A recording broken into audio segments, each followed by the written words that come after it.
Gadewch ni weddio. Diolch yn i ti unwaith eto o Dduw am y fraint o gael dod ger dy fron. I ni'n cyflwyno'n hamser i ti, yn gofyn i ti i ddod i'n plith, tywallt y lan ysbryd arnom. Bendithio ni nawr, i ni'n gofyn i'n ôl trwy enw ac heiddiant i'n Arglwydd Iesu Grist. Amen. Fydd yn hoedfa nesaf pan awn Sul am hanner awr 3. Fel y gwyddoch chi, ni'n parhau fethu cymryd casgliad ar y Sul. Os hoffech gyfrannu tuag at y gwaith, mae croeso chi gysylltu â fi neu un o'r stiwardiad. Nawr, gadewch ni droi at air Duw at lyfr y Salmau, at Salm 127. Salm 127. Os yr arglwydd nid adeiladau ti ofer y llyfuriau ei adeiladwyr wrtho, os yr arglwydd ni cheidw y ddinas, ofer y gwyliau y ceidwad.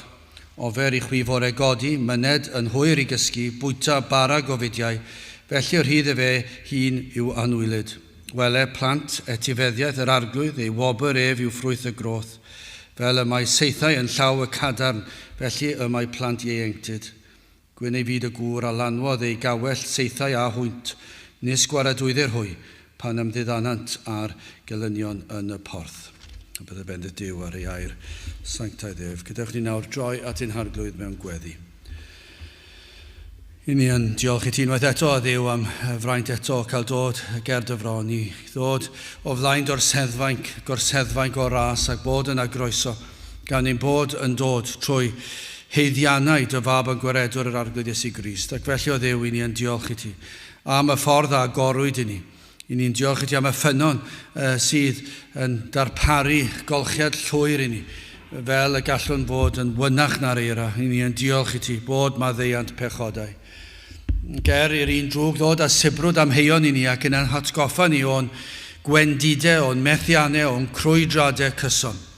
I ni yn diolch i ti bob un tro gallwn ateb a dweud bod yr Arglwydd Iesu Grist wedi marw ar y groes yn ein lle, neu fod wedi i gosbi am ein pechodau ni, pob un o'n pechodau, y gorffennol, presennol a'r dyfodol, y cyfan wedi delio â hwy ar y groes, a bod yr Iesu wedi'n maddau ni'n llwyr. I ni yn diolch i ti am hyn, yn diolch bod yna ffordd i bechaduriaid, i cael bod yn blant i Dduw. Ac o Dduw yn yr oes i ni'n byw ynddi, oes llawn anghrediniaeth, oes fodern, oes llawn cyffro, llawer o sŵn a miri, llawer o ddathlu pan nad oes dim byd i ddathlu amdano.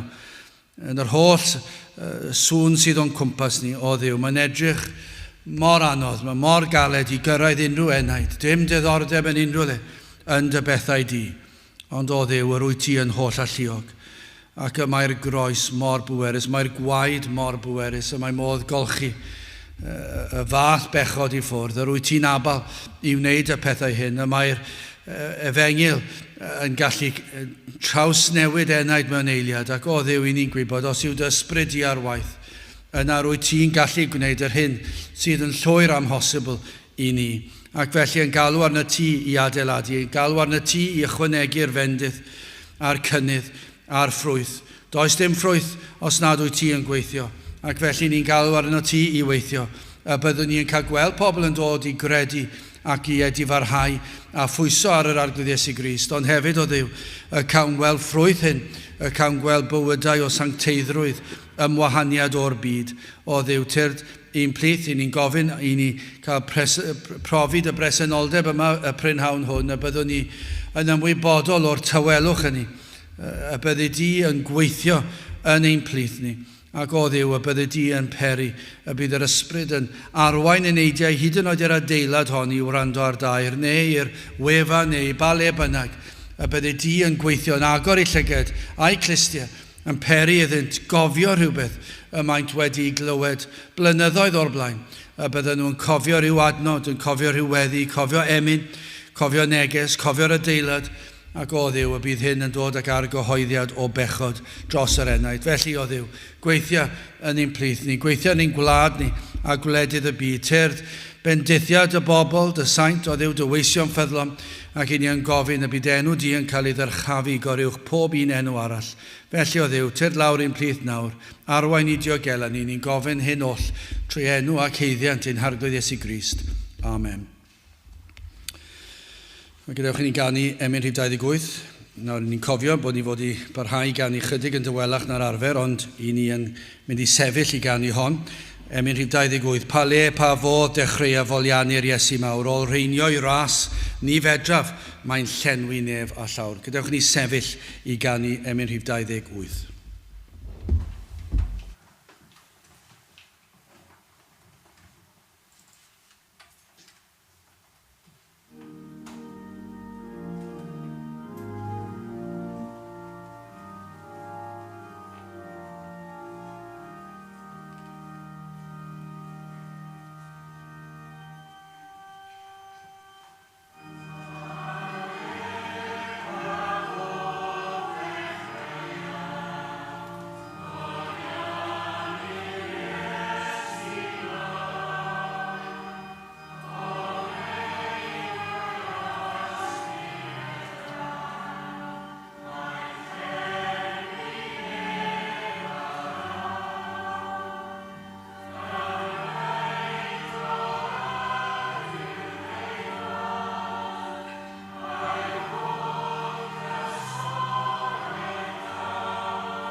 Bydd awyn testyn o'r salmau, Salm 127 ar adnod gyntaf. Salm 127 ar adnod gyntaf. Os yr arglwydd nid adeilada ti, ofer y llaferia ei adeiladwyr wrtho. Os yr arglwydd ni cheidwad ddinas, ofer y gwylia y ceidwad. Mae'n siŵr o fod i Dafydd ysgrifennu'r salm i'w fab Solomon, ac rhoddodd y cyngor gorau i'w fab, pan oedd yn gwybod yr hyn oedd o'i flaen e. Ond hefyd yn gwybod, dyma'r pwysicaf oll, y cyngor pwysicaf oll, ar gyfer pob rhan o fywyd. Be bynnag oedd yn gwynebu Solomon, oedd Dafydd yn gwybod yr hyn a wyneba, bydde Solomon yn ei wynebu, fel dilynydd iddo, roedd yn gwybod yr anhawsterau, roedd yn gwybod yr holl trealon, roedd yn gwybod yr holl dasgau oedd o'i flaen e, ond oedd e hefyd yn gwybod dyma'r cyngor gorau i'w roed iddo fe. Os yr arglwydd nid adeilada ti, ofer, allwch chi ddweud gwastraff amser, di-bwrpas, does dim byd yno fe, ofer y llyfuria ei adeiladwyr wrtho. Os yr arglwydd ni cheidwr ddinas, ofer y gwylia y ceidwad. Mae yna rhyw ymdeimlad yma, lle chi ddychmygu Salm 121, ewch chydig nôl o'r Salmau, Salm 121, a na i ddarllen y Salm yma ar ei chyfanrwydd, a meddyliwch, os ych chi'n Gristnogion, meddyliwch, ai dyma'r math o gyngor fyddech chi fel Dafydd yn rhoi i Solomon, ac ai dyma'r cyngor fyddech chi yn rhoi i'ch plant. Yn gwynebu'r oes yma ni'n byw ynddi. Yn gwynebu yr holl fydolrwydd, yr holl anfoesoldeb, yr holl drais, yr holl angrediniaeth, yr holl ddifaterwch, materoliaeth, lle chi'n rhestru geiriau dir i ddisgrifio'r oes ni'n byw ynddi. Beth yw'r cyngor byddech chi'n rhoi i'ch plant? A na i ddarllen Salm 121, dychmygwch, ai dyma'r cyngor byddech chi'n rhoi i'ch plant. Dyrchafaf y llygaid i'r mynyddoedd o'r lle y daw fy nghymorth. Lle chi dychmygu Dafydd yn dweud na, lle dychmygu unrhyw Cristion yn dweud na, dyrchafwch yn gyntaf eich llygaid i'r mynyddoedd. Os chi'n mynd i wneud unrhyw beth, gwnewch hynny. Tybyn ni, y cyngor mae pobl yn rhoi heddi yw, ni'n mynd i roi gwersi ychwanegol mathemateg i chi, ni'n mynd i roi gwersi ychwanegol Cymraeg a Saesneg i chi, ni'n mynd i cael rhyw athro gwyddoniaeth i roi gwersi ychwanegol i chi, i wneud yn siŵr bod chi'n mynd trwy tygau i cael eich A serenog, ac yna i chi fynd i cael lefel A, ac i chi cael eich A serenog, neu beth bynnag yw'r un mwyaf cyfoes heddi. Ac i ni mynd i wneud yn siŵr bod chi'n cael y gwersi pêl-droed a rygbi a criced gorau, gwersi nofio, a'r cystadlaethau, a'r bath o dyna. Dyna'r beth gorau i chi'n wneud yn siŵr bod chi'n cael y cyfleon ar y fforddiant, chwaraeon gorau, y gwersi offerynnau gorau, a'r addysg gorau, ac i ni'n mynd i'n siŵr mai dyna fe, dyna le ni'n mynd i roed ein pwysles ni arno. Anghofiwch cwrdd pobl ifanc, anghofiwch yr oedfan ar y sil a'r cwrdd gweddi, gewch chi ddod i reina, ond y cyngor i ni'n roed i chi, byddwch yn blant bach da gweithgar. A'i nôl i'r Salm. Gadewch chi ni welai dyna geiriau pobl ddiwiol. Dyrchafaf y llygaid i'r mynyddoedd o'r lle y daw fy nghymorth. A fy nghymorth, fel petai ni'n atgoffa'n plant, atgoffa'n yn wylid, fy nghymorth a ddawodd i wrth yr arglwydd. Yr hwn a wnaeth nefoedd a dear. Yr un sydd yn fy helpu fi yw'r un sydd wedi creu'r nefoedd ar dear. Ni ad i fe idd droed lithro, ac ni hunad y geidwad. Fydd e ddim yn cysgu.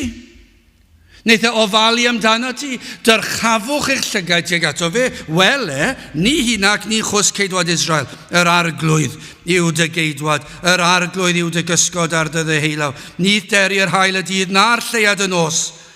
Yr arglwydd, ath geidwr rhag pob drwg. Ydych chi ddychmygu tad neu mam yn dweud nad blentyn? I chi ar fi'n camu mewn i'r byd, i chi wneud dewis ffôl fan hyn. Chi'n sylweddoli wrth droi at yr arglwydd ath geidw rhag pob drwg, fe a geidw dy enaid. Yr arglwydd a geidw dy fynediad a ddyfodiad o'r pryd hwn hyd yn dragywyd. Dyna cyngor y doeth, y diwiol, i'w plant, i'w anwylid. A dyma oedd cyngor y salmydd fan hyn i Solomon. Os yr arglwydd nid adeilad ar tŷ, na'n siŵr mae'r arglwydd sydd yn adeiladu'r tŷ. Gwna'n siŵr bod yr arglwydd ym mhob dim. Gwna'n siŵr fod dy egwyddorion di, dy flaenoriaethau di yn y man cywir. Paid a phoeni am wyddoniaeth, paid a phoeni am sillafu, paid a phoeni am dy oedran darllen, paid a phoeni am fathemateg, paid a phoeni am faint o hyd y pwll sy'n gallu gwneud mewn 1 munud, paid a phoeni sy'n gallu cicio pêl, paid a phoeni sy'n gallu chwarae'r delyn, neu'r piano, neu'r trumpet, neu'r trombone, neu beth bynnag. Dyma'r peth pwysig.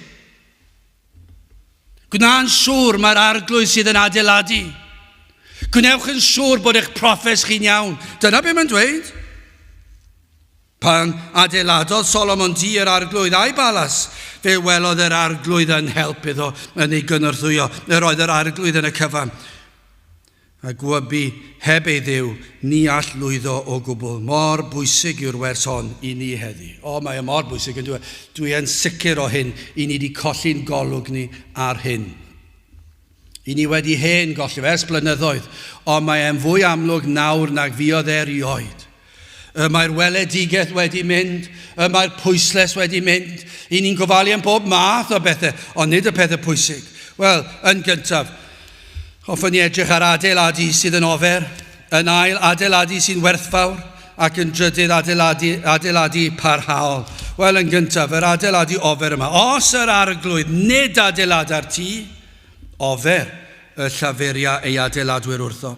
Os yr arglwydd, ni cheidw y ddinas, ofer y gwyliau ceidwad.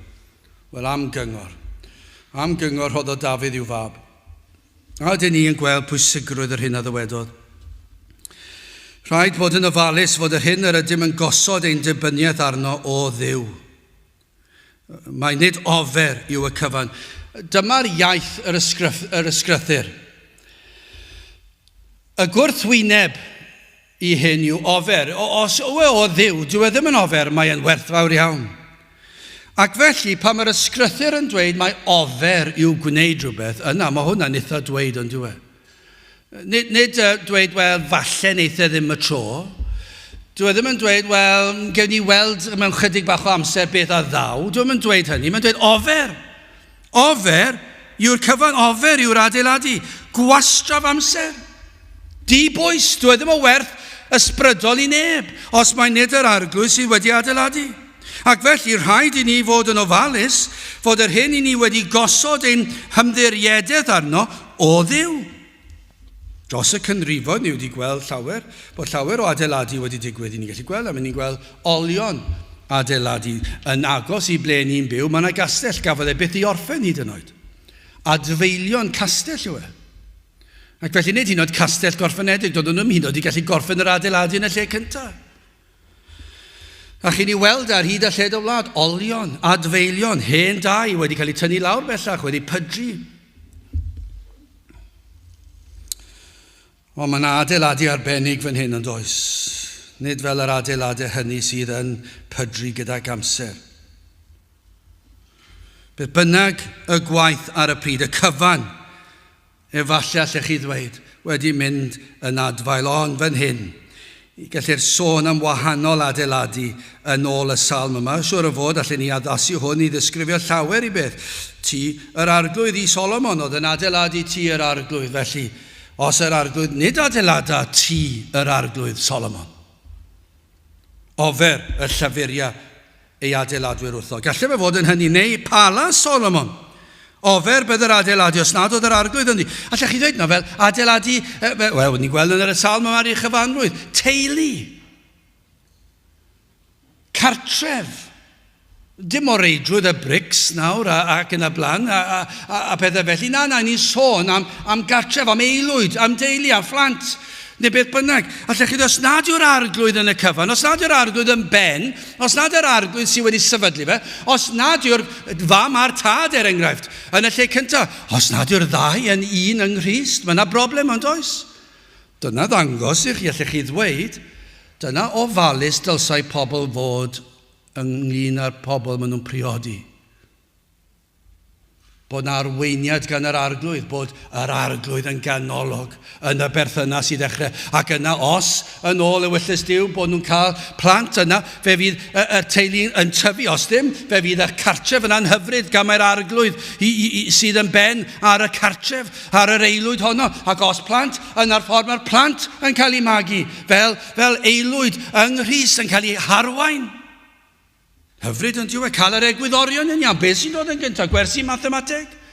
Gwersi Saesneg? Cael aros lawr yn hwyr i wylio gêm bêl-droed? Ond ddim yn cael aros lawr yn hwyr i fynd i gwrdd pobl ifanc? Ond nid yna yr oes i ni'n byw yn ni. Ar y Sul, gwell aros gatre ar nos Sul, achos mae ysgol bore fori, a eto i gyd, i chi'n meddwl, wel, falle o'n nhw lan nos Iau yn gwylio gêm fawr bêl-droed. O, ddim os bod chi wedi blino ar fore dydd Gwener. Sdim ots achos mae'n gêm special. Ac eto, oedd na oedfa bregethu efengylu ar y Sul. A pwysigrwydd, mae'r rhaid cael nhw'n y gwely'n gynnar. Ofer yw'r adeiladu, os nad yr arglwydd sy'n flaenllaw, os mae nid fe sydd wedi adeiladu yn y lle cyntaf. Allwn ni sôn fan hyn am fudiadau crefyddol, gallwn ni, cenhadol. A yw diwynnynt, mudiadau cenhadol heddi. Faint ohonyn nhw mae'r arglwydd yn wir flaenllaw. O, maen nhw'n mynd allan yr maes cenhadol, ond yn yr oes fodern yma. Pobl ifanc yn mynd mas, a maen nhw'n gweithio mewn ysbytau, maen nhw'n helpu'r tlawd, neu lot o bethau da, dim byd i wneud gyda'r ble maen nhw'n sefyll yn ysbrydol. Maen nhw wedi cael blwyddyn o brofiad mewn gwlad tramor yn helpu pobl, ond nid yna yw galwad i'r weinidogaeth, nid yna'r galwad i'r faes cenhadol, ac eto mae'r mudiadau cenhadol yn hybu hwn. Ddim yn gofyn, a ydych chi yn gadwedig, a ydych chi wedi'ch galw i'r weinidogaeth, i'r maes cenhadol? Os nad yw'r arglwydd yn yr adeiladu, ofer yw'r cyfan. Sawl mudiad cenhadol allwn ni ddweud, ofer yw'r cyfan. Llawer siwr o fod bellach. Eglwysi. O, llawer I eglwys wedi dechrau eu dechreuadau nhw heb Grist. Ond nid yw'n anwyr? Nid Crist a'r groes sydd yn ganolog yn eu heglwysi nhw. Nid hyd yn oed o'r cychwyn. Ac felly rhaid I ni ddweud ofer yw'r cyfan. Rhai eglwysi wedi ei seilio ar Grist ac wedi dechrau yn dda, falle mewn cyfnodau o ddiwygiad a bendituri, ond degawd ar ôl degawd yna beth sydd yn digwydd, lleihau ar y presenoldeb, ar pwlpit yn gwanhau, ar neges yn gwanhau, ac bellach efallai mwy o hwyl ysbri, mwy o ganu, mwy o sŵn, mwy o feri, mwy o fydolrwydd, pob math o bethau yn digwydd, ond nid Crist a'r groes ac ymwahaniad o'r byd sydd yn ganolog o dim byd bellach yno nawr. Ac felly rhaid I chi ofyn, ai Crist sydd wedi adeiladu, ai'r arglwydd sydd wedi adeiladu'r eglwys honno bellach? Ai fe sydd yn parhau yn yr eglwys? Na, mae wedi hen fynd. Hen droi cefn arno. Neu beth am yr unigolyn, am enaid yr unigolyn? Pwy sydd wedi gwneud yr adeiladu yn eich enaid? Ar sail beth I chi'n dweud eich bod chi'n Gristion? Ai o Dduw yw eich proffes? Rhaid bod yn falus mae nid ofer yw'r ymdrechion I adeiladu I wneud proffes. Fel tŵr Babel, nid oedd yr arglwydd o'i plaid ac felly nid oedd yn yr adeiladu. Ofer oedd y cyfan. O, bydde llawer I broffeswr efengyloedd modern yn dadlau cymaint o hyn dwi wedi glywed yn dweud, ofer? Chi'n dweud o'r pwlpid, mae ofer yw proffes. Pa hawl sydd gennym gwestiynu dilysrwydd proffes, dilysrwydd rhyw fudiad crefyddol sydd yn gwneud llawer I helpu pobl? Pa hawl sydd gyda chi I roi marc cwestiwn pa mae rhywun yn proffesu? I ddweud, dim dwi'n mynd I marc cwestiwn, ond I hyd yn oed mentro dweud mae ofer yw'r broffes. Sawl un I chi wedi clywed sy'n dweud yna, sawl un chi'n gwybod sy'n yn meddwl hynny? Sdim hawl gyda ni I gwestiynu. Ac eto, efallai bydd yna nifer fawr o'r rhain yng ngholledigaeth tragwyddol. Ac fi'n siŵr pryd hynny fydden nhw yn gwybod mae nhw sydd ar fai, ond dwi'n siŵr bydden nhw'n tybio hyn. Petai na rhywun di roed marc cwestiwn ar fy mhroffes bydol. Mor ddiolchgar fydden ni. Ofer y mae'r ysgrythyr yn dweud, os nad yw'r arglwydd yno, ofer yw Dim os beth yw'r adeilad, os yw e'n edrych fel adeilad, os yw e'n edrych fel Cristion, os yw e'n edrych fel rhywbeth Cristnogol, os nad yw'r arglwydd yn y cyfan, yna ofer yw gwastraff amser. Dyw ddim o werth ysbrydol tragwyddol I neb. Mae e'n ei mwy o niwed. Dyw'r salmydd ddim yn dweud nad oes dyletswydd gennym ni adeiladu, dwi ddim yn dweud hynny, neu mae eistedd nôl yn unig sydd rhaid I ni wneud a gadael i'r arglwydd wneud y cyfan, dwi ddim yn dweud hynny chwaith. Mae gennym gyfrifoldeb, rhaid i'r Cristion ac i'r eglwys fod yn brysur yn ofalus wrth adeiladu. Os ych chi'n adeiladu rhywbeth yn yr ardd neu yn y tŷ, ystyniad neu beth bynnag a chi sy'n neud I chi wneud yn siŵr bod chi'n neud eich mesuriadau, prynu'r defnydd addas, yn rhoi pob peth yn y man cywir. Chi'n gwirio popeth sawl gwaith achos chi'n adeiladu. Mae'n bwysig ond yw hefyd yn yr eglwys bod ni'n brysur, yn weithgar, yn ofalus, yn adeiladu, yn ffyddlon.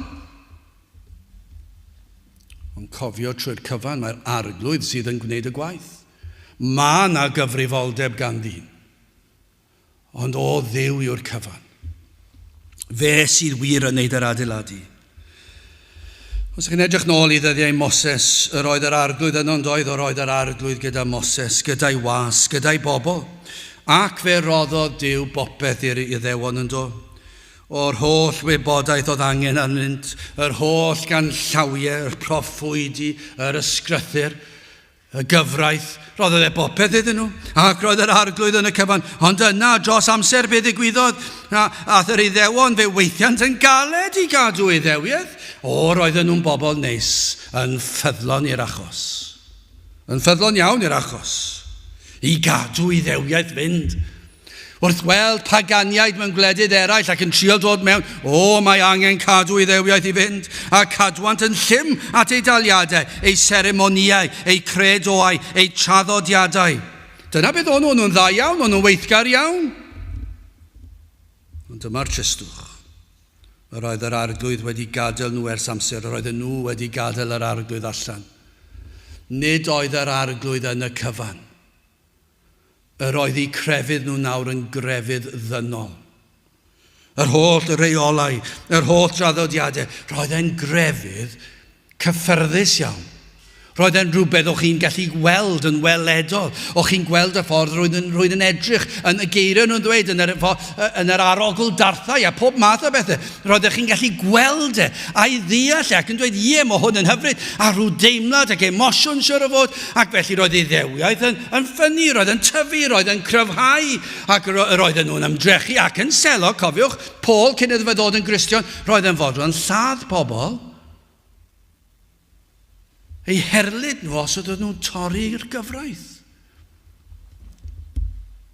Ond y broblem oedd hyn. Yr holl seremoniau crefyddol yr Iddewon nid oedd Duw ynddynt, bellach. Yr holl traddodiadau da llawer i beth o wneithant, a moesol allech chi ddweud, ond nid oedd Duw ynddynt. Roedden nhw'n foeseg heb Grist, heb Dduw, heb yr arglwydd. Nid oedd Duw yn cael ei ogoneddu. Nid oedd wedi adeiladu. Roedd y cyfan yn ofer ac wrth iddynt ychwanegu ei rheolau ei hunan, ond roedden nhw'n wneud hyn heb Dduw. Ac felly yw hanes yr eglwys ac yn sicr yng Nghymru. Dros y canrifoedd, ond nid yma beth i ni wedi weld, Cristnogaeth, eglwysi wedi adeiladu, mudiadau Cristnogol, cynulleidfaoedd yn tyfu, ond ni osodwyd y sylfaeni ar Grist. Nid Crist oedd y congolfaen. Nid yr efengil syml oedd yn ganolog. Nid Crist croeshoeliedig oedd yn cael ei bregethu. Gallwch chi ddweud, mewn llawer i le, mi roedd Iesu Grist yn cael ei bregethu, ond o'na lawer yn cael ei adael allan a tipyn yn cael ei ychwanegu. Ac o'ch chi'n gweld y gwall pan o'ch chi'n gweld y ffrwyth. Ffrwyth mewn bywyd a ffrwyth mewn addoliad, ac yna fe fyddwch chi maes o law yn gweld y canlyniad hyn yn ei hathrawiaeth hefyd, na fydde'r athrawiaeth yn uniongred. Ond oedd hwnna falle'r peth olaf i fod yn amlwg, ond o'ch chi'n dechrau weld yn y bywyd ac yn yr addoliad. A dyma beth sydd yn digwydd, pan mae Iesu Grist, yr efengil o Dduw, pan bod yr ysbrydol yn cael ei amddifadu, yna dyna beth sydd yn digwydd, fe welwch chi pethau mynd ar chwal. A dyna beth sydd wedi digwydd yng Nghymru. Ofer yw y cyfan, ofer yr addoli. Mae'n rhyfedd ond diwedd. Mae'n sŵn o'n beth erchill i ddweud, a chi'n gallu deall allech chi deall rai oedd yma, falle blwyddyn neu ddwy yn ôl, oedd yn cytuno gyda ni, ond falle bellach yn dweud, sut allwch chi ddweud bod ofer y capel pen draw na, i addoliad nhw yn ofer? Sut allwch chi ddweud y fath? Mae yna bobl dda yno, mae yna bobl neis yno. A dyna'r iaith i ni'n glywed trwy'r amser gan rai oedd yn ffyddlon. Mae chi ddim yn gallu dweud mae ofer yw e. Ond dydw i ddim yn dweud na, yr ysgrythyr sydd yn dweud hyn. Ofer yw'r cyfan, ofer yw'r addoliad, ofer y pregethu, ofer y caredigrwydd, ofer y lletigarwch, ofer yw'r cyfan. Os nad yw'r arglwydd yn y cyfan. Proffeswyr, ond nid oes gennym le i chwilio'n celonau, i alw ar yr arglwydd, iddo fe gadarnhau ni ble ydyn ni'n sefyll. I wneud yn siŵr nad ydyn ni'n pwyso ar ein hymdrechion ni i adeiladu proffes, neu i adeiladu enw da i ni'n hunan yn y cylchoedd iawn. O Dduw Graslo'n dangos i mi fy mod i'n deall Dangos i mi fy mod i yn pwyso ar grys ac arno ef yn unig. Dangos i mi mae gwaith ohono ti yw e. Dangos i mi fy mod wedi fy aileni o ddiw o ddifri. Dyna beth yw e. Gwaith goruwch naturiol. Dyna beth i ni chwilio amdano. O, mae yna gymaint wedi proffesu ac ymdrechu'n galed i fod yn Gristnogion i wneud y pethau iawn am y tro, neu beth bynnag sy'n dderbyniol ym mha bynnag eglwys yw e. I ddweud y pethau cywir yn dibynnu ar ei proffes efallai, ar ei gweithredoedd, wel, cymerwch rybydd. Os yr arglwydd nid adeilada'r tŷ. Dyna chi eiriau. Os yr arglwydd nid adeilada y tŷ, ofer y llyfuria ei adeiladwyr wrtho. Ofer yw'r cyfan fel eglwys, gwaith pregethu, beth bynnag yw e. Tŷ yr arglwydd i Solomon, palas, beth bynnag yw e. Eilwyd Gristnogol, pan ych chi'n dyweddio ac yn priodi ac yn amagu teulu. Ofer yw'r cyfan, os nad yw'r arglwydd yn y cyfan, fydd e'n mynd yn adfail. Fydd ar chwal. Gwnewch yn siŵr fod yr arglwydd yn y cyfan. Wel, gwnewch ni symud ymlaen yn ail. Adeiladu gwerthfawr. Wel, o ran adeiladu. Does dim ots pwy sydd yn rhan o'r adeiladu, gellir bod nifer fawr yn helpu'r adeiladu, neu gellir bod y cynllunwyr gorau gyda chi. Pwyll gorau. Dychmygwch chi eglwysi modern heddiw. Falle bod yna lawer mewn falle eglwys, nifer o bobl i helpu. Ac mae yna tuedd ond oes i fod yn genfigenus. O, mor hyfryd byddai gallu galw ar hwn a'r llall i wneud y dasg yma, rwy'n arall i wneud y tasg arall, ar hannu'r tasgau yn lle gwybod bod rhaid i'r un pobl wneud yr un pob peth. Ond i ni ddim mewn oes felly, ni mewn oes fach iawn, dim llawer gyda ni. Rhai capeli, canon nhw ddigonedd o bobl. Pobl sydd yn gallu gwneud pob agwedd o'r gwaith a helpu ysgafnhau'r llwyth. A gallech chi cael y cynllunwyr gorau. O, mae gyda ni aelodau yn y capel, allech chi ddweud, o, maen nhw'n dalentog, maen nhw'n gallu cynllunio pethau'n dda, maen nhw'n gwybod fel i gyrraedd allan, a maen nhw'n gallu drefnu fe'n drefnus. Maen nhw'n gwybod fel i cael y posteri a peth ar y we, a'r ysbysebu, a maen nhw'n gwybod fel i wneud yn ddeniadol, a maen nhw'n gwybod fel i cael pobl mewn, a maen nhw'n selog, maen nhw'n llawn sel, maen nhw'n frwdfrydig, mae llawn gallu, llawn dychymyg hefyd, fel i wneud yr oedfa yn fwy deniadol i bobl. Ac maen nhw'n glyfar, maen nhw'n gallu wneud yr oedfa llawer haws i'r Gapel i fwynhau'r oedfa. Falle digonedd o arian. Falle digonedd o arian i gallu cynnal. Sawl un i fod llawn amser. O, digon o arian. Digon o arian i gynhyrchu pob math o adnoddau ac i gyflogi pob math o weithwyr. Ond os nad yw'r arglwydd yn ganolog, gwastraff amser yw e. Gallwch chi cael eglwys o 2-3 sydd yn gallu anfon posteri a phamffledi allan i degau o filoedd o bobl. Gallech chi cael y wefan fwyaf cyffroes, fwyaf deniadol. Rhwyddau i'w ddefnyddio.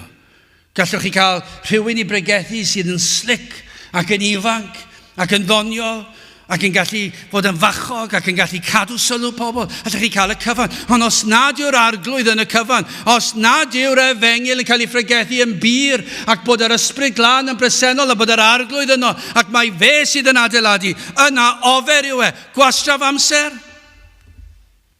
Rhaid i'r arglwydd adeiladu. Rhaid bod Crist yn ganolog. Mae ef yw'r garreg holl bwysig, y congolfaen. Actau 4:11. Hwn yw'r maen a lyswyd gennych chwi'r adeiladwyr, yr hwn a wnaed yn ben i'r gongol. Dyna pa mor bwysig yw e. Mae e'n garreg pwysig. Efesiau 2:20 wedi eich goruwch adeiladu ar sail yr apostolion a'r proffwydi ac Iesu Grist ei hun yn ben congolfaen. Os nad yw Crist yn ganolog, ar hyn y mae'r ysgrythyr yn ei ddweud am Grist. Nid be mae dyn modern yn ei ddweud. 1 Pedr 2, 6 a 7. Oherwydd paham y cynhwysir yn yr ysgrythyr, weler wyf yn gosod yn seion ben congolfaen etholedig a gwerthfawr. Ar hwn a gred ynddo ni sgwaradwyddir. I chwi gan hynny, y rhai ydych yn credu y mae'n urddas, eithir yr anfuddion, y mae'n wrthododd yr adeiladwyr, hwnnw a wnaed yn ben y gongol. Ond ydy yn wir? Sylwch bod llawer wedi wrthod ac wedi adeiladu ar sylfaeni arall. Ond ydy ni fel cenedl, eglwysi ar hyd a lled o wlad wedi adeiladu ar ryw garreg arall, ar weithredoedd, da, crefydd, capelyddiaeth,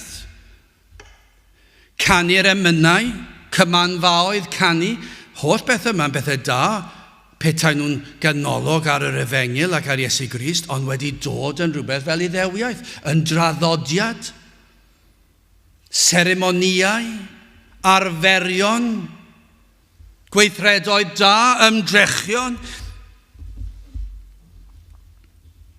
Na fydden ni'n pwyso'r Grist ac arno ef yn unig. Pam fod e mor bwysig y dylsyn ni bwyso ar Grist? Pam i ni'n mynd ymlaen?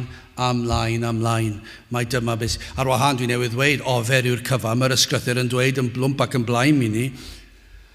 Ond hefyd i ni'n gwybod trwy gydol yr ysgrythur y mae Crist yn cael ei ddyrchafu fel yr unig ffordd, y gwirionedd a'r bywyd, a ni all neb gyrraedd y tad ond trwy Grist. Ond mae e'n holl bwysig a mae fe yw'r un y mae'r tad wedi anfon i ddelio â'n pechod. Nid yw'r tad wedi trefnu unrhyw ffordd arall i ddelio â phechod. Dyna pam, does dim ffordd arall. Nid yw Duw wedi dweud bydd amryw grefyddau yn opsiwn i gyrraedd y nefoedd. Petai hynny'n wir, allwch chi dderbyn crefyddau'r byd. A os yw hwnna'n wir, does dim ots i ni gyd uno a pob math o bobl, pob math o capeli. Ond os nad yw Crist yn ganolog, does dim modd i ni sefyll gyda nhw. Ac mae ofer yw'r cyfan. Dyma pan fod e mor bwysig, Crist yw'r unig ffordd y trefnodd y tad y byddai'n delio gyda pechod. Does dim ffordd arall. Iesu Grist yw ein proffwyd, ein hoffeiriad, ein brenin, ein proffwyd. Fe ddangosodd y ffordd i ni. Dywedodd Crist mae'r ffordd gywir yw trwyddo fe. Trwy bwyso ar Grist yn llwyr, nid ar ein hymdrechion ni. Mae Iesu Grist wedi dweud wrthyn ni. Yr unig ffordd i cael cadwedigaeth, yr unig ffordd i cael sicrwydd cadwedigaeth yw trwy bwyso ar Iesu Grist, ei fywyd a'i farwolaeth. Peidiwch â phwyso ar pwy i chi neu beth i chi, ond ar Grist, ar ei berffeithrwydd ef, achos iddo fe gyflawni'r gyfraith yn ei lle. Mae e wedi wneud e. Mae Iesu Grist wedi cyflawni'r gyfraith yn llwyr i'r lythyren yn ei lle. Fe a gymerodd y gosb yn ei lle. Mae Iesu Grist wedi mynd i'r groes, ac ar y groes yno dioddefodd e colledigaeth am ei holl blant. Fi'n ni'n gweld, mae fe yw'r offeiriad, nid fel offeiriad ddynol, nid yn unig i Iesu Grist eirio dros ond fel ni'n gweld yr offeiriaid gynt yn aberthu anifeiliaid fel offrwm ger bron Duw, ond beth ni'n deall gan Iesu Grist, fe yw yr aberth. Nid oedd rhaid iddo fe aberthu anifail, oen, neu gafr, doedd dim angen iddo fe, achos oedd Iesu Grist, fi yw'r aberth. Dyna sut mae'n offeiriad i ni. Fe ath i'r groes fel yr aberth yn ein lle ni. Fe roddodd ei einioes. Fe a dywallodd ei waed yn ein lle ni fel y gellym cael ein golchi'n wynach na'r eira. Sylwch bod y cyfan o Dduw. Dyw y tad, dyw y mab a dyw yr ysbryd glân. O fe'n hetholwyd ni. Fe ddaeth Iesu Grist i dalu'r pris am ein rhyddid ni. Fe ddaeth yr ysbryd glân a phlannu hedyn sancteiddrwydd, hedyn bywyd yn ein heneidiau ni. Agorwyd ein llygaid ein heneidiau i weld ein pechod, ein hangen am Grist. Mae hwnna i gyd o Dduw. Mae iachawdwriaeth y Cristion, mae'r adeiladu o Dduw, y cyfan, yr etholiad, y cynllunio, y trefnu, y proffwydo. Iesu Grist yn dod ac yn arbyw y bywyd perffaith, marw ar y groes yn cymryd ein cosb ni, atgyfodi ar y trydydd dydd yn fuddugoliaethus, yn aneiriol i ni yn y nef. Nawr, ar ysbryd glân yn cael ei anfon lawr, ac nawr mae yn dod ac yn agor llygad y neidiau, ac yn argyhoeddi y neidio i pechod, ac yn arwain nhw at Grist ac at y groes. Mae'r cyfan o Dduw. Hynny yw, mae gwyrth yn digwydd. O'r dechrau i'r diwedd, ond fel y dywed y salmydd, mai gwaith yr arglwydd ydyw, mae dal cyfrifoldeb ganddo chi. Mae dal rhaid i chi edifarhau. Mae'r arglwydd sydd yn ein galluogi i weld ein pechod ac edifarhau, ond dal rhaid i chi edifarhau. Rhaid i ni gredu. Mae'r arglwydd sy'n rhoi rhodd o ffydd i ni gredu ac i ymddiried yn hyneidiau, mae dal rhaid i chi bwyso ac ymddiried a chredu. Mae'r Cristion yn gallu tystio hyn, mae'n ddirgelwch sut mae'n gweithio, i ni ddim yn gallu esbonio fe'n well na hynny. Yr unig beth ni'n gallu dweud yw credwch chi, ond i chi'n cael yr rhodd o ffydd i gredu. Dewch at y groes, ond mae'r ysbryd glân yn arwain chi, ond mae dal rhaid i chi ddod. Edifarhewch, ond i chi'n cael y nerth i wneud hynny. Pwyswch ar Grist, mae'r rhodd o ffydd yn cael ei rhoi i chi. Pan mae gwaith yr arglwydd ydyw, dyna wahaniaeth. Mae yna wahaniaeth, ond oes na. Pan mae yna broffes, fe fydd yn dod yn amlwg maes o law. Mae proffes wag, adeiladu ar rhywbeth ffals yw ofer. Ond pan mae yna broffes o Dduw, pan mae e'n waith o'r arglwydd, mae yna wahaniaeth mawr. Chi'n gwybod pam? Achos bod gwirth wedi digwydd. Bydde fe'n rhyfedd, bydde petai gwirth ddim yn arwain at syfrdan. Mae'n wyrth. Mae'r baich yn syrthio. Mae yna lawenydd yr efengil yn dod mewn I enaid. Wrth gwrs, mae yna fywyd o ddelio a'i pechod a crwydro ac edifarhau. Wrth gwrs mae hwnna'n wir. Ond mae yna wyrth wedi digwydd. Sawl gwirth I ni'n gweld yn yr oesol I ni'n byw yn I ni pryn yn gwneud, ni'n gweld ac I ni'n ddiolchgar amdano fe. Ond does dim llawer, mae yna lawer I broffesi'n digwydd, ond dim yn wahanu o'r byd, dim sancteiddrwydd, dim llawer, dim Cris ac Ef yn ganolog. Ond dyma'r preswm, mae'n ofer os mae chi sydd yn adeiladu, os gadael Crist allan, na'r pethau pwysica.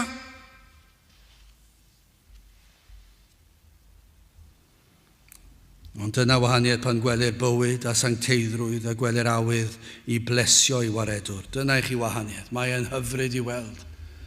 Mae'n gyffroes I weld pan mae'r arglwydd yn y cyfan. Wel, yn olaf ac yn drydydd yn fyr, yr adeiladu parhaol yma. Os yr arglwydd nid adeilad ar tŷ, ofer y llyferiau adeiladwyr wrtho. Os yr arglwydd ni cheidw y ddinas, ofer y gwyliau ceidwad. Am adnod, bod gennym hefyd geidwad y ddinas. Gellir fod na wylwyr y ddinas ym mhobman. Ar y tyrau, ar y waliau, fel y cestyll, pobl yn edrych allan. Falle bod digon o weinidogion efallai ar un cyfnod. Gellir fod popeth yn ei le, ond nid oes na beryg. Wedi clywed hyn o'r blaen, cael ei ddweud, mae popeth yn ei le dyn ni. Beibl cywir, llyfr y minnau cywir, pregethu, popeth yn ei le. Pan glywes I yna, meddyles I, o felly beth I chi newydd ddweud yw does dim byd yn ei le. Os I chi'n jyst yn rhestru'r peth yna. Achos gellir fod popeth yn ei le, bod yr cyfieithiad cywir gyda ni'r un gorau, nid yr rai modern yma sy'n gadael pentwr o eiriau allweddol allan, ond bod yna gyfieithiad da ni ar y myned, dim y rai plentynnaidd yma, llawn tonau bydol, na, mae'r myned tonau ysbrydol da ni. Allen ni cael y cyfan yn ei le, ond os nad yw'r arglwydd yno, ond nid oes na beryg fel yr Iddewon, I ni golli'r arglwydd. Rhaid i'r arglwydd fod yna. Os yr arglwydd ni cheidw'r ddinas, ofer y gwyliau ceidwad. Ofer yw'r holl bobl, popeth yn ei le, os nad yw'r arglwydd yn y cyfan. Ond yr hyn a wyddwn hefyd yw I allu Efi'n cadw ni, pan ei fod yn waith o Dduw. Pan mae Ef yw'r adeiladwr, y mae hefyd yn abal i'n cadw hyd tragwyddoldeb, ond nid yw hwnna'n gysur hefyd i'r Cristion, ei fod yn abal i'n cadw ni. Os yw'r arglwydd yn y cyfan. Rhufeiniad 8 adnod 1, nid oes gan hynny nawr ddim damnedigaeth i'r rhai sydd yn Nghrist Iesu, yr rhai sydd yn rhodio nid yn ôl y cnawdydd yn ôl yr ysbryd. Beth bynnag ac y hyd ar un drwg, unwaith I ni yng Nghrist I tragwyddoldeb, ac fe fydd yn ein cadw ni'n ddiogel. Gwrandewch ar y geiriau yma, diwedd pennod 8 o'r Rhufeiniad, adnod 33 ymlaen. Oedden ni'n gallu derbyn cysur o hwn, pwy a ri ddim yn erbyn etholedigion Duw. Duw yw'r hwn sydd yn cyfiawnhau. Pwy yw'r hwn sydd yn damnio? Crist yw'r hwn a fi farw I yn hytrach, yr hwn a gyfodwyd hefyd, yr hwn hefyd sydd ar ddeheulad yw, yr hwn hefyd sydd yn erfyn trosom ni. Pwy yn gwahana ni oddi wrth gariad Crist? Dyna chi gwestiwn, pwy sy'n mynd I wahanu ni o gariad Crist? Os yw'r gwaith o Dduw, os yw'r broffes wedi seilio ar waith yr arglwydd, nid proffes o ganlyniad I ryw emosiwn, ond o ganlyniad I waith yr ysbryd glân ar yr enaid. Pwy a gwahana rai felly oddi wrth gariad Crist? Ai gorthrymder, neu ing, neu ymlyd, neu newyn, neu noethni, neu ynbydrwydd, neu gleddyf, megis y mae'n ysgrifenedig dyfwyn dir ydys yn ein lladd ni ar hyd y dydd, cyfrifwyd ni fel defaid i'r lladdfa, eithir yn y pethau hyn oll, yr ydym yn fwy na choncwerwyr, trwy'r hwn a'n carodd ni pam y mae ef yn ein cadw ni. Adnod 38, cynnes y mae'n ddiogel gennyf. Na all nac angau. Ydych chi'n gallu dweud hyn? Y mae yn ddiogel gennyf. Na all nac angau, nac einioes, nac angylion, na thywysogaethau, na meddiannau, na phethau presennol, na phethau iddyfod, nac uchder, na dymder, nac un creadur arall ein gwahanu ni oddi wrth gariad Duw, yr hwn sydd yng Nghrist Iesu ein harglwydd. Dyna I chi gwahaniaeth pan mae'r arglwydd yn adeiladu. Mae'n waith parhaol. Fel dwedes I yn y Salm 121, ni a de fe droed lithro, ac ni hina dy geidwad wele, ni hina ac ni chwsg ceidwad Israel. Dwi ddim yn gorffwys, dwi ddim yn gadael ni fod. Os yw'r arglwydd felly wedi agosau atoch, os yw'r arglwydd wedi dechrau agor llygaid eich enaid I weld eich anen, yna dewch ato, tra I fod yn agos, ond dyna'r cyngor. Ond nid dyna beth bydde Dafydd yn dweud wrth I fab, ond nid dyna beth bydde unrhyw un sydd yn pwyso ar yr Iesu. Dyna'r cyngor gorau. Beth yw'r cyngor gorau? Pwyswch arno ef, tra I fod yn agos, credwch yno, dewch ato, galwch arno. Mae dal cyfrifoldeb arnoch chi ddod. Ond diolchwch iddo am ei waith yn eich tywys chi at droed y groes. A pwyswch arno. Dyna beth sydd yn bwysig. O pwyswch ar Grist. Rhaid i'r gwaith fod ohono ef. Peidiwch a phwyso ar eich crefydd. Peidiwch a phwyso ar eich proffes. Peidiwch a phwyso ar eich gweithredoedd. Peidiwch a phwyso ar y ffaith eich bod chi wedi gwneud llawer o ddaioni yn yr eglwys, yn y gymdeithas. Na, pwyswch ar Grist. Achos mae'r difrifoldeb y pwnc fan hyn. Os yw Duw yn dweud bod rhywbeth yn ofer, nad yw e'n mynd I talu ffordd. Mae gwastraff amser yw e. Os yw'r arglwydd yn dweud bod rhywbeth yn ofer, yna eisteddwch fyny a gwrandewch. Achos mae e'n bwysig. Os yr arglwydd nid adeilada y tŷ, ofer y llyfuriau adeiladwyr wrtho. Os yr arglwydd ni cheidw y ddinas, ofer y gwyliau y ceidwad. Gadewch I ni weddio. O Dduw, I ni yn diolch I ti am dy air, yn diolch I ti am y gwaith adeiladu rwyt ti yn ei wneud. Ac yn gweddio o Dduw, y bydde di wrthi yn gweithio nghalonau llawer, yn adeiladu eneidiau, yn dod yn o dywyllwch I o leini, ond hefyd yna felly o ganlyniad I hynny'n adeiladu'r eglwys ac yn cadw'r eglwys. Ac yn y dyddiau blin a thrist a thywyll yma, bydde di yn cryfhau'r eglwys. Ac yn peri fod yr arglwydd yn y cyfan. Tert gweithio ni'n plid, tywallt y lan ysbryd arnom. I ni'n gofyn hyn o trwy enw ac heiddiant ein harglwydd Iesu Grist. Amen. Mae gadewch ni orffen i'n gwasanaeth trwy ganu'r emyn rhif 179.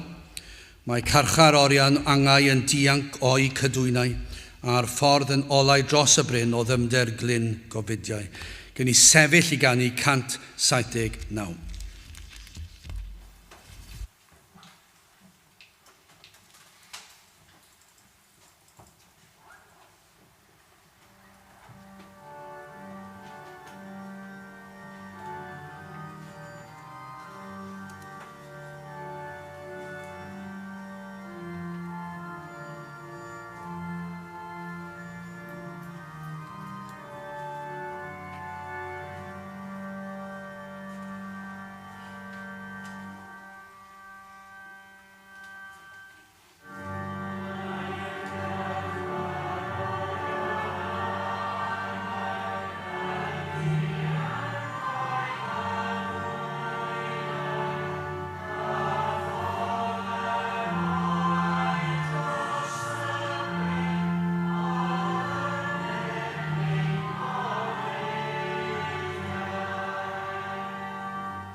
A nawr bydd wedi rasu'n Arglwydd Iesu Grist a chariad Duw a chymdeithas yr ysbryd glân fod gyda chwi oll hyd byth.